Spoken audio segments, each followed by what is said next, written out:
danışım size atamdan, mənə yol göstərən dayağımdan deyə bilmirəm.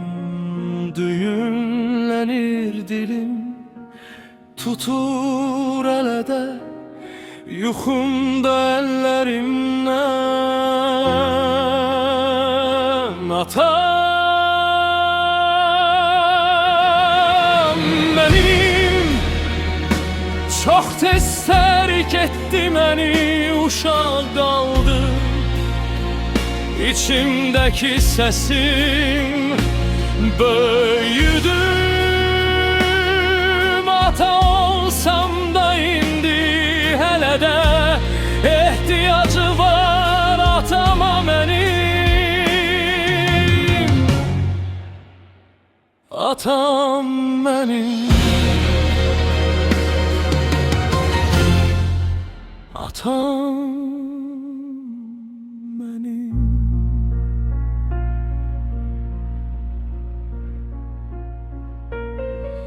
Bir cüt ayaqqabı qalıb divanda, ətri ilişi köhnə palto yaxasında.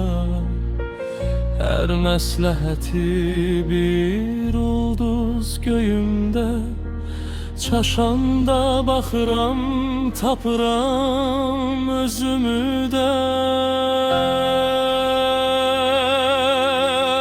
Atam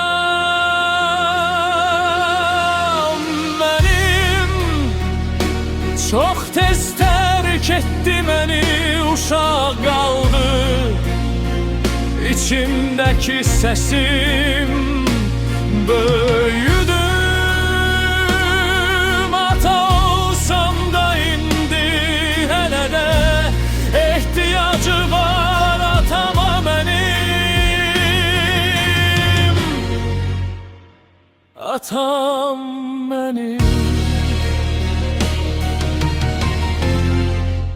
atam mənim. İndi oğluma baxıb səni xatırlayıram, sənə deyə bilmədiklərimi ona pıçıldayıram. Hər qucaqlayanda onu içimdə sənə sarılıram. Gedən sən oldun, qalan boşluqda mən dolaşıram. Atam mənim çox tez tərk etdi məni, uşaq qaldı İçimdəki səsim böyüdüm.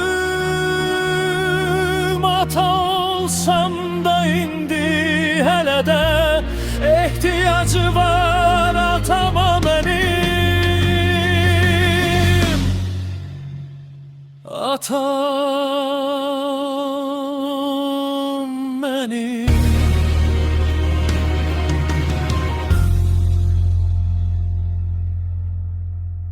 atam